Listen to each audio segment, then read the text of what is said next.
ನಮಸ್ಕಾರ ವೀಕ್ಷಕರೇ, ಧ್ವನಿ ಸಂಜೆ ವಾಹಿನಿಗೆ ಸ್ವಾಗತ.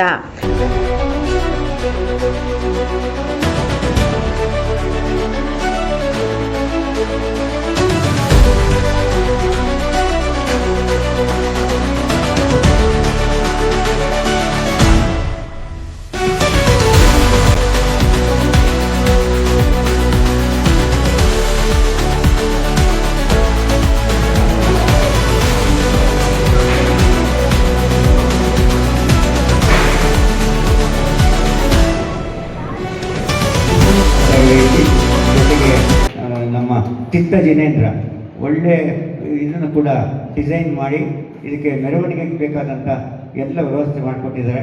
ಭಾಳ ಅಲ್ಪ ಕಾಲದಲ್ಲಿ ಮಾಡಿದ್ದಾರೆ. ಅಂದರೆ ಅವರಿಗೆ ನಾವು ಎಷ್ಟು ಕೃತಜ್ಞತೆ ಸಲ್ಲಿಸೋದು ಸಾಲದು. ಇದಕ್ಕೆ ಹಿನ್ನೆಲೆಯಾಗಿ ನಮ್ಮ ಹರ್ಷೇಂದ್ರ ಭಾಳ ಕೆಲಸ ಮಾಡಿದ್ದಾರೆ. ಹರ್ಷೇಂದ್ರ ಇವತ್ತು ಧರ್ಮಸ್ಥಳದಲ್ಲಿದ್ದಾರೆ. ಹೆಗ್ಡೆ ಅವರ ತಮ್ಮ ಅವರ ಮಗನ ಮದುವೆಗೋಸ್ಕರ ಅವರು ಹೋಗಬೇಕಾಯಿತು.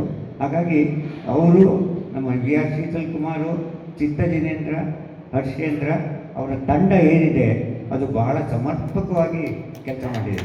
ಬಂದವರೆಲ್ಲ ಬಹಳ ಸಂತೋಷಪಟ್ಟರು. ಅವರಿಗೆ ನಾನು ಹಾರ್ದಿಕ ಅಭಿನಂದನೆ ಹೇಳ್ತಾ, ಅವ್ರಿಗೆ ಶುಭ ಆಶೀರ್ವಾದ ಹೇಳ್ತಾ, ಇದೇ ರೀತಿ ನಿರಂತರವಾಗಿ ಇನ್ನೂ ಹೆಚ್ಚು ವೈಭವದಿಂದ ನೀವು ಈ ಭಗವಾನ್ ಮಹಾವೀರರ ಮೆರವಣಿಗೆಯನ್ನು ಆಯೋಜಿಸಿ ನಮ್ಮ ಜೈನರ ಒಂದು ಏನು ನಾವು ಪ್ರಭಾವಿತರಾಗಿ ಮಹಾವೀರರ ಸಂದೇಶ ಏನಿದೆ ಆ ಸಂದೇಶನ ಎಲ್ಲರಿಗೂ ನಾವು ತಿಳಿಸಬೇಕಾಗಿದೆ. ಅದರಲ್ಲಿ ಭಗವಾನ್ ಮಹಾವೀರ ಹೇಳಿದ ವಿಶೇಷ ಏನಪ್ಪ ಅಂತಂದರೆ, ಎಲ್ಲ ಧರ್ಮದವರು ಸರ್ವೇ ಜನೋ ಸುಖಿನೋ ಭವಂತು ಅಂತ ಹೇಳ್ತಾರೆ. ಆದರೆ ಭಗವಾನ್ ಮಹಾವೀರರು ಮಾತ್ರ ಸರ್ವೇ ಜೀವೋ ಸುಖಿನೋ ಭವಂತು ಅಂತ ಹೇಳ್ತಾರೆ. ಅಂದರೆ ಬೇಕಾದಷ್ಟು ಮಹಾವೀರರ ವಾಣಿಗಳಿದೆ. ಅದನ್ನೆಲ್ಲ ನಾವು ಪ್ರಸಾರ ಮಾಡ್ತಾ ಹೋಗಬೇಕು.